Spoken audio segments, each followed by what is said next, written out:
전 세계에서 교육열이 가장 높은 민족을 들라면 많은 사람들은 단연 유대인을 꼽습니다. 어느 통계를 보니까 1901년부터 2008년까지 전 세계 노벨상 수상자들 793명 가운데 유대인 수상자가 178명으로 무려 22.3%를 유대인이 차지했다고 합니다. 세계 그 많은 민족들 가운데 지극히 작은 소수민족이라 할 수 있는 유대인들이 그 많은 노벨상 수상자를 배출했다는 것이 실로 놀라운 일입니다. 그런데 한국인의 교육열도 그에 못지 않습니다. 자타가 인정할 만큼 보통은 넘는 수준이죠.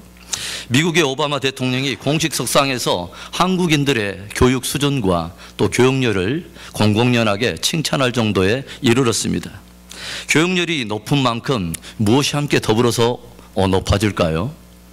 교육열이 높은 만큼 생계비에서 교육비가 차지하는 비중이 높아지겠죠. 그래서 한국보건사회연구원이 취약 자녀를 둔 20세에서 44세의 기혼 여성 3,500명을 대상으로 리서치한 결과가, 거기에 따르면 한 가구에 한 자녀를 둔 그 가구 같은 경우는 생계비에서 교육비가 차지하는 그 비율이 23.8%에 해당한다고 합니다. 그리고 두 자녀를 둔 경우에는 59%, 그리고 세 자녀 이상 가구는 63.8%에 해당한다고 합니다. 그러니까 대부분의 한국인들은, 대부분의 한국인들의 그 부모님들은 자녀 교육에 거의 올인하고 있다고 보아도 아마 무방할 것 같습니다. 이 모든 것이 자녀들의 그 미래를 기대하고 또 자녀들도 앞으로 장래 행복한 가정을 이룰 뿐만 아니라 그들도 주변 사회에 좋은 면을 기여하고 또 선한 영향력을 끼치기를 바람하는 부모님의 그 사랑을 보여주는 그 사랑의 한 단면이라고 저는 생각합니다. 그런데 좀 더 우리가 깊이 들어가서 자녀 교육의 내용을 보면 그 대부분이 생존 경쟁의 역량을 높이는 데만 그 교육의 목적이 주로 포커스를 맞추고 있다는데 우리가 한 번쯤은 되새겨 볼 필요가 있다고 생각이 됩니다. 남들보다 더 좋은 성적을 얻고 소위 말하는 인류 대학에 진학을 해서 더 좋은 취업을 얻는 것, 물론 좋은 일입니다. 그런데 그것이 우리의 삶의 모든 목적인 양 그렇게 교육의 목적이 포커스가 맞춰져 있는 한 단면을 또 우리가 보게 된다고 하는 것이죠.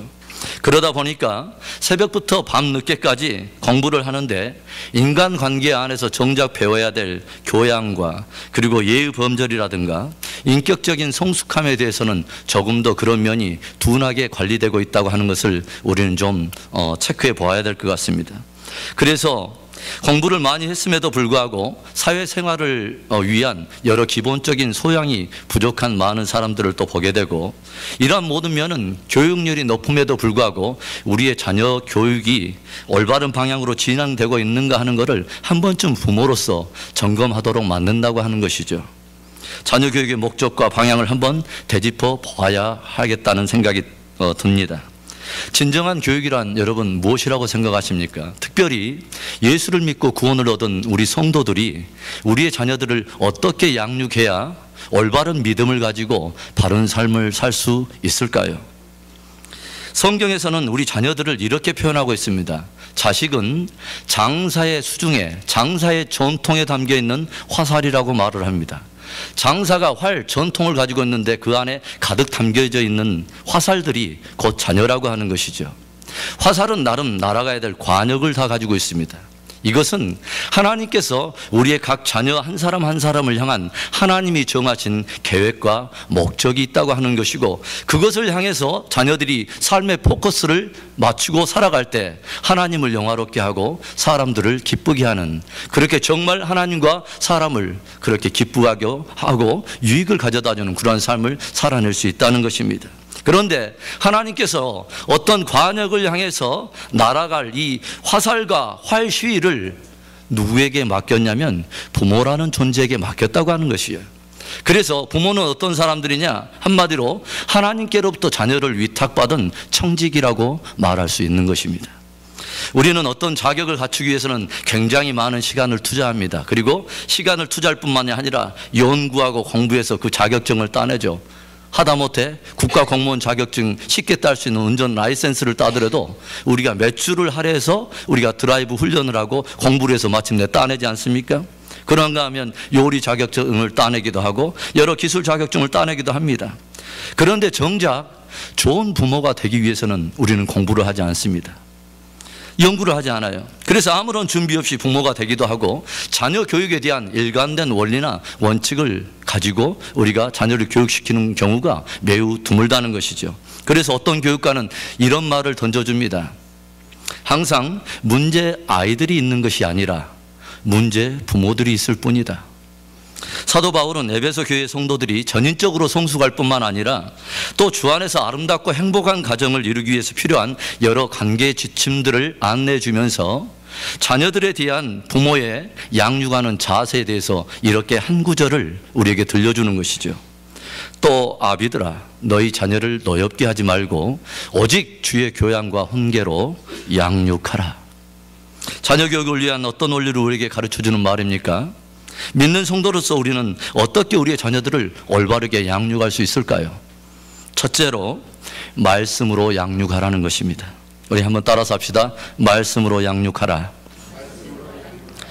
오직 주의 교양과 훈계로 양육하라. 여기서 양육한다고 하는 그 단어에 해당하는 헬라어 에크트레포라고 하는 단어는 꽃을 기른다 또는 몸을 돌본다라는 그 단어에서 파생된 단어입니다. 꽃을 기르고 몸을 돌본다. 꽃을 돌보는 섬세한 마음으로, 그리고 내 몸을 돌보듯이 그렇게 관심을 가지고 섬세하게 자녀를 돌본다는 것입니다. 자녀 교육을 위해서는 일정한 원칙과 양육에 대한 기준과 철학이 있어야 하는데 오늘 본문은 바로 부모들에게 오직 주의 교양과 훈계로 양육하라고 권면하는 것이죠. 그저 환경을 따라서 상황 가는 대로 자녀들을 가르치지 말고 내 감정 내키는 대로 그렇게 자녀들을 가르치지 말고 그저 자녀들이 원한다고 또 자녀들에게 그렇게 방치해서 모든 주도권을 넘기지 말고 자녀들을 주의 교양과 훈계로 양육하라는 것이죠. 세르반테스의 작품인 돈키호테를 보면 주인공 돈키호테가 말을 타고 가다가 양갈래로 나눠지는 갈림길에 서게 됩니다. 그런데 돈키호테가 말을 타고 가다가 어떤 길로 가야 하지? 한참 고민하다가 결국은 자기가 결정하는 것을 포기하고 말에게 그 주도권을 넘깁니다. 말이 가는 대로 내가 한번 가리라. 그랬더니 말이 어디로 갔을까요?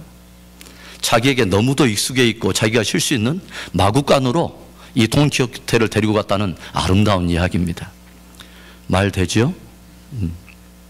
오늘 성경은 부모들이 주님의 교양과 훈계로 자녀들 양육하라고 권면합니다. 우리가 종종 옛날 영화를 보면 어떤 모습을 보입니까? 부모님들이 돌아가실 때 기껏 자녀들에게 평생을 붙들고 살아야 될 하나의 유언을 남기는 것이 내 원수를 갚아다오.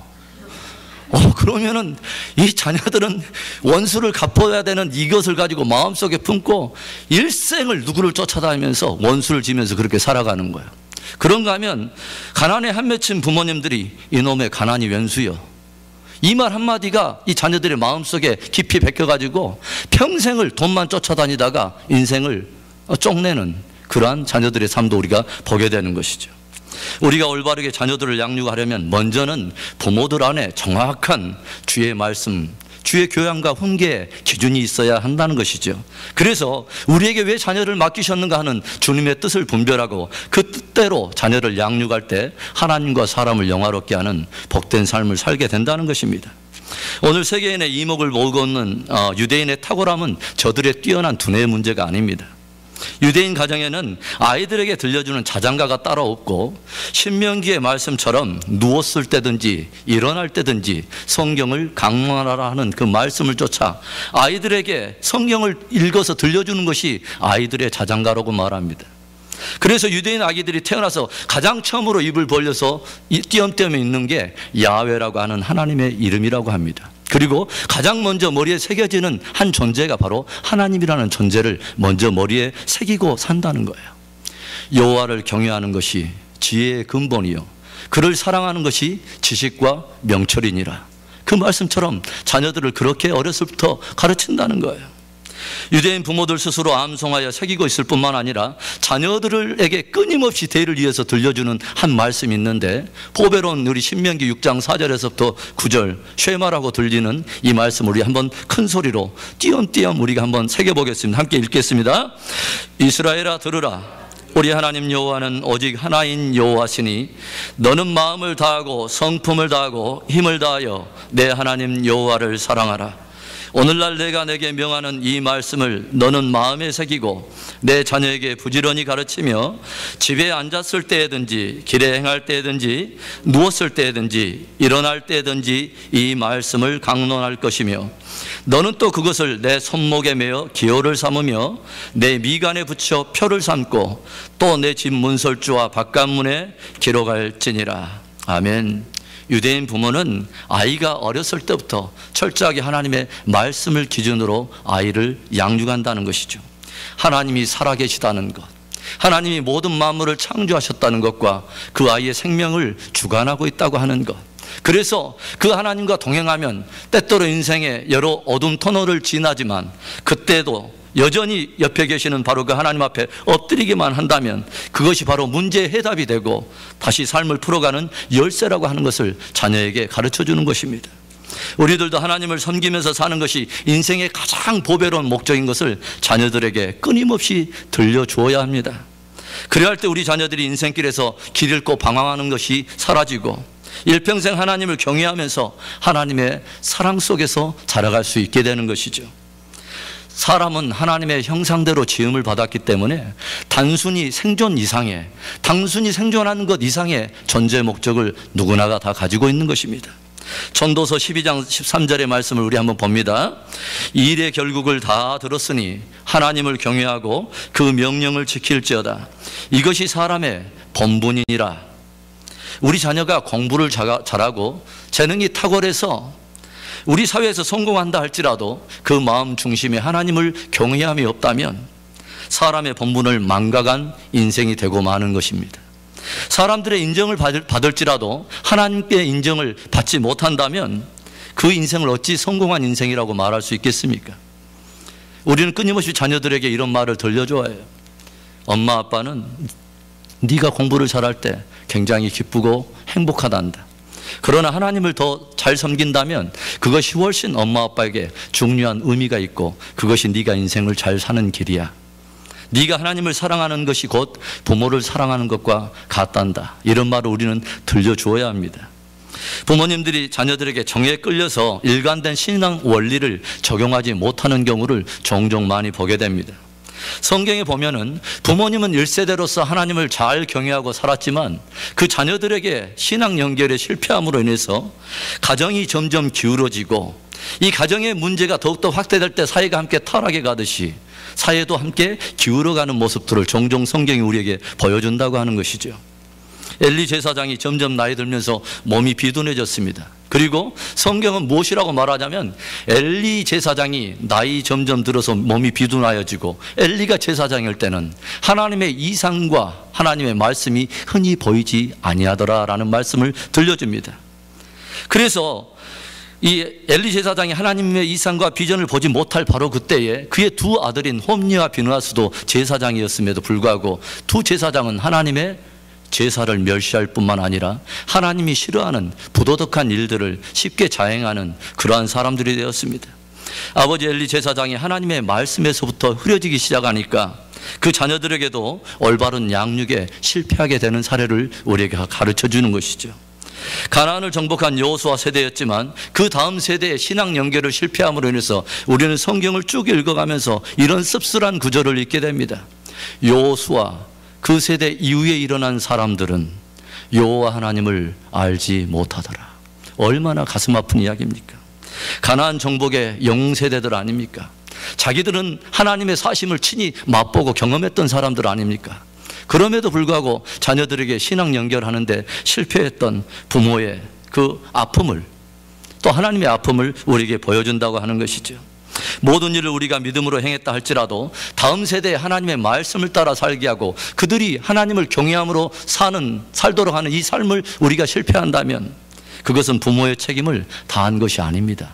아니, 가장 중요한 책임을 감당하지 못한 것이 됩니다. 왜냐하면 그 자녀에게 가장 필요한 것은 지식과 부가 아니라 그 아이의 영혼이기 때문에 그렇습니다. 하나님은 아브라함만의 하나님이 아닙니다. 성경에 보면 하나님은 아브라함과 이삭과 야곱의 하나님입니다. 자기가 믿는 그 하나님을 자녀들에게 가르치고 그분을 경외하도록, 그렇게 살아가도록 자녀들에게 신앙 양육을 꾸준히 했다는 이야기죠. 그래서 이삭이 어려움을 당할 때마다 하나님께 간절히 간구하는 장면이 몇 군데 나오는데, 그때 그 하나님을 어떻게 부릅니까? 내 아버지 아브라함의 하나님이라고 부릅니다. 내 아버지가 섬겼던 그 하나님을 내가 똑같이 섬기고 있다는 거죠. 야곱이 어떻게 그 하나님을 부릅니까? 내 조부 아브라함의 하나님, 내 아버지 이삭의 하나님. 그래서 하나님은 아브라함만의 하나님이 아니라 아브라함과 이삭과 야곱의 하나님이 되기를 기뻐하셨다고 하는 것이죠. 우리와 우리 자녀들이 이 말씀을 진실로 고백할 수 있다면 너무너무 좋을 것 같습니다. 시편 우리 119편 105절 말씀, 이 말씀 말입니다. 함께 고백해 볼까요? 주의 말씀은 내 발의 등이요 내 길의 빛이니이다. 이 말씀을 우리들만 뿐만이 아니라 우리의 자녀들도 함께 진실로 고백할 수 있는 그러한 가정이라면 그 가정은 진실로 행복한 가정이 될 것입니다.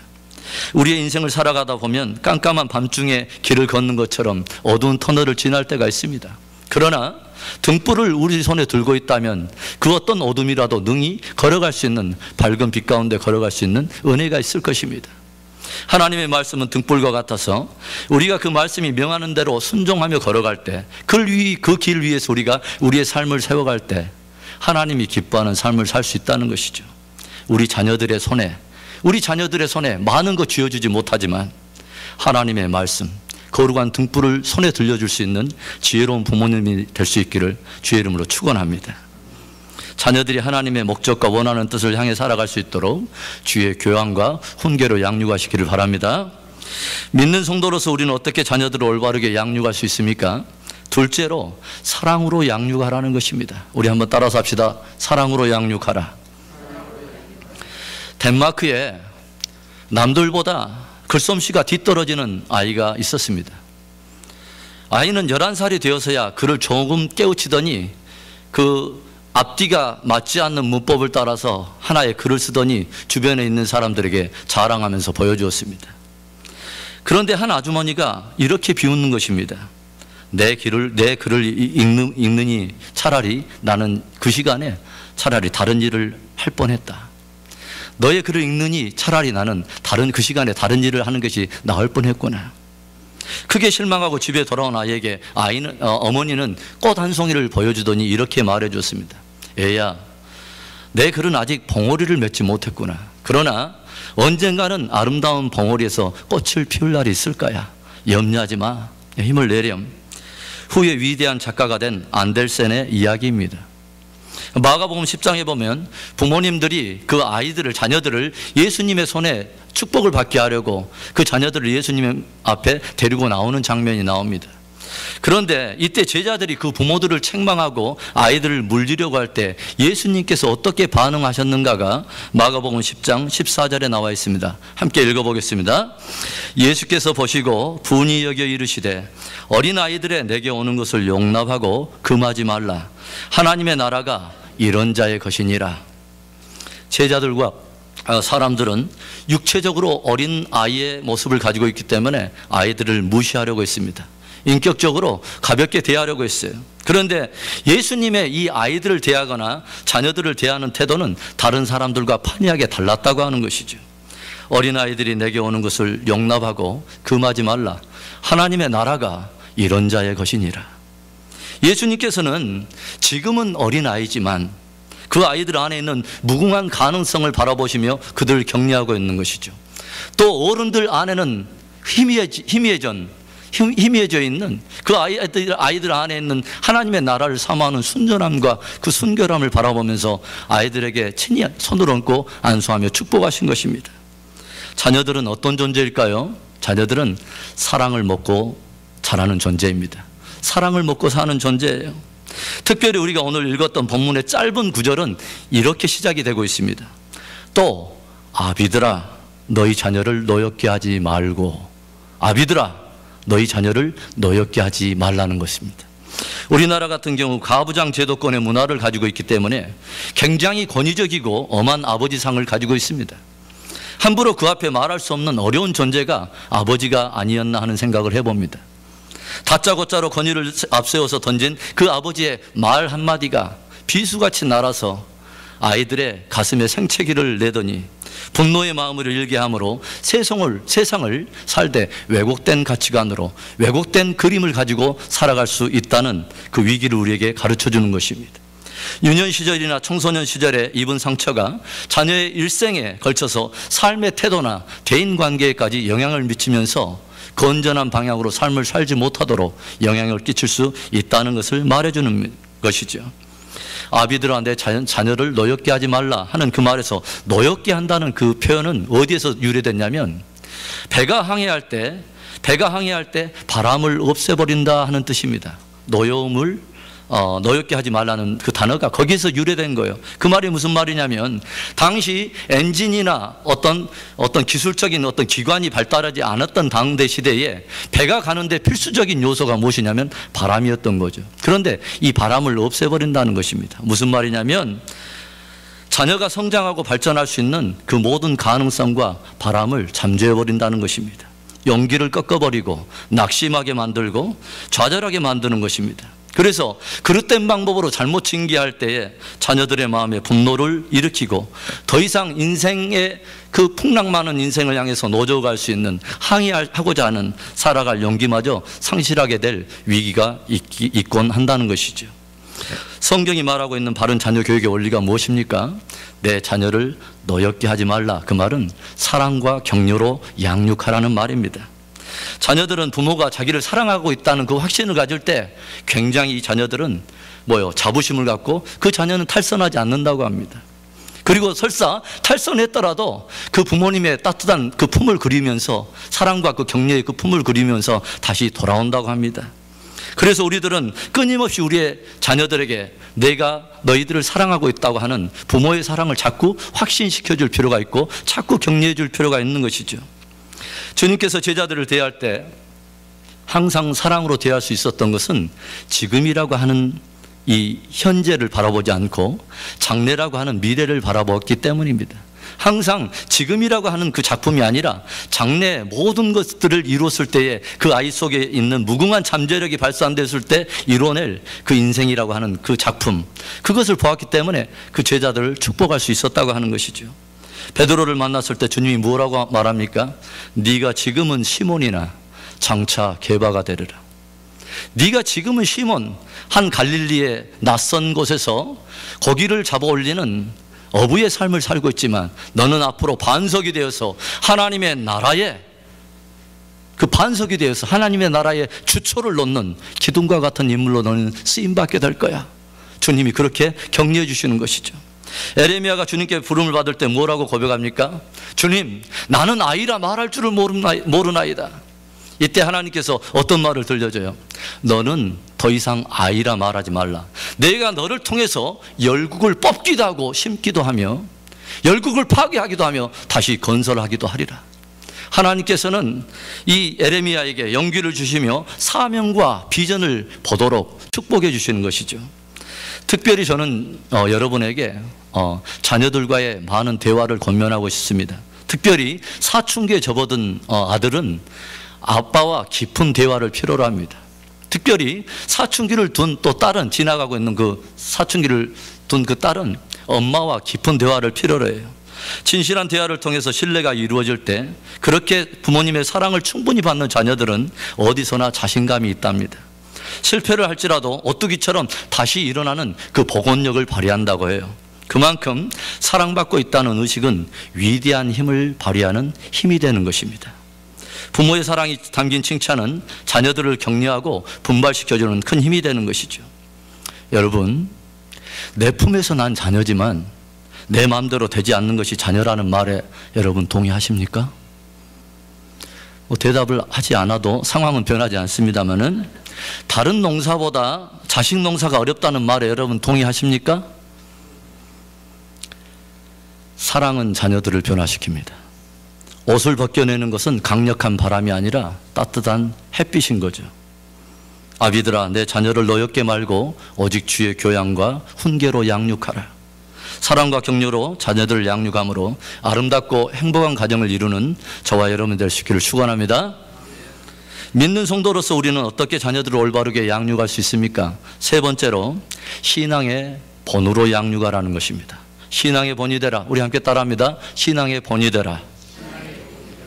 엄마가 어린 딸을 데리고 서점을 데리고 왔어요. 그리고 아이에게 말합니다. 얘야, 네가 가장 읽고 싶은 책 한 권을 골라보렴.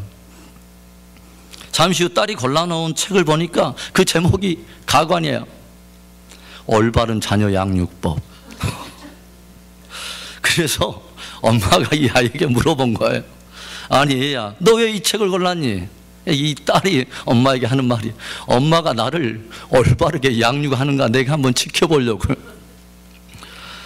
자녀들이 부모에게서 배우게 되는 최고의 지식은 삶 자체입니다. 문자적인 지식보다도 보여지는 교과서가 바로 부모님의 삶인 것이죠. 지식을 가르치는 것이 아니라 인간 됨됨이의 근본을 가르쳐주는 스승은 이 세상 어디에도 없습니다. 부모라고 하는 그 존재만이 바로 아이들에게 인성을 심어줄 수 있는 귀한 존재인 것이죠. 자녀 교육의 방법은 말이 아니라 몸에 배어있는 그리스도의 교훈으로 양육하라는 것입니다. 자녀들을 주의 교양과 훈계로 양육하라는 말은 먼저 부모가 예수 그리스도의 교양과 훈계를 따라가는 삶을 보이면서 자녀들을 가르칠 때 자녀들은 부모로부터 예수 그리스도의 교양과 훈계를 따라가는 삶을 보면서 그렇게 배운다는 것이죠. 이 세상에서 굉장히 권위 없는 말 중에 하나가 어떤 말입니까? 얘야, 나는 이렇게 살지만 너는 절대로 그렇게 살아서는 안 된다. 얼마나 권위가 없습니까? 그러면 자녀들은 속으로 그런데요. 자기는 그대로 살지도 못하면서 그렇게 살지 못할 무거운 짐은 왜 나에게 맡기는 거야? 은근히 반항을 하게 된대. 자녀들이 흔히 부모님들을 향해서 신뢰가 깨질 때는 어떤 때냐면 부모로부터 이중성을 볼 때라고 합니다. 아이들은 부모님에 대한 신뢰에 금이 가면서 부모님의 가르침에 대한 배신감을 느끼기도 한다는 거예요.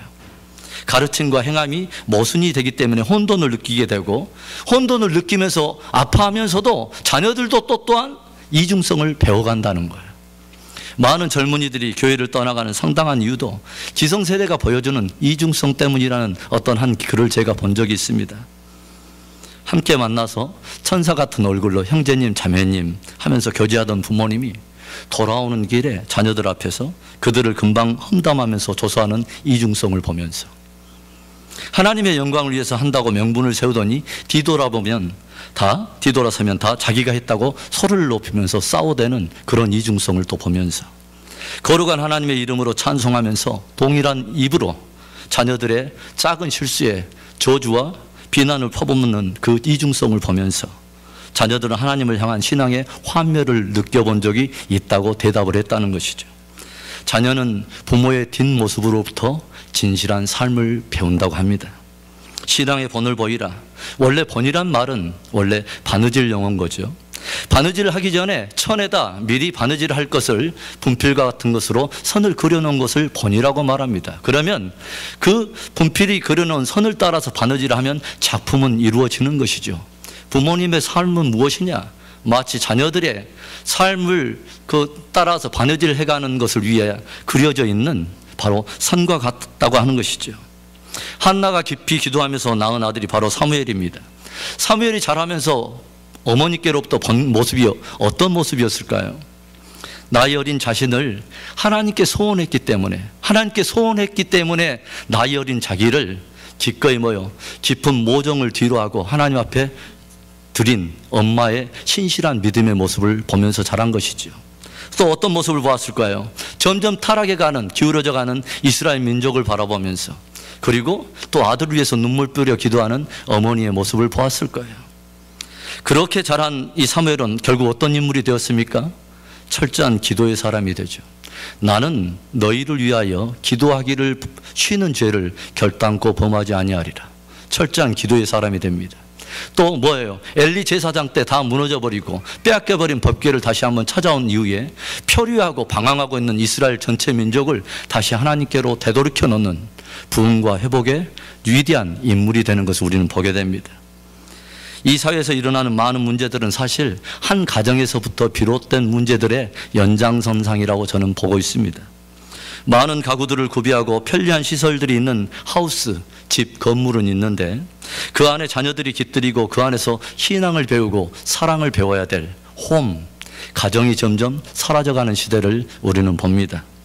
내 자녀들을 노엽게 말고 오직 주의 교양과 훈계로 양육하라. 사랑하는 성도 여러분, 오늘 주님은 다시 한번 이 아침에 우리에게 맡겨진 그 자녀들을 향한 우리의 양육의 자세, 근본된 마음을 한 번쯤 조명해 보도록 이 말씀을 주셨다고 믿습니다. 말씀으로 양육하라. 사랑으로 양육하라. 신앙의 본으로 양육하라. 귀한 말씀을 새겨서 여러분 가정에 행복한 부모, 행복한 자녀, 행복한 가정을 이루는 은혜가 있기를 주의 이름으로 축원합니다. 기도합니다.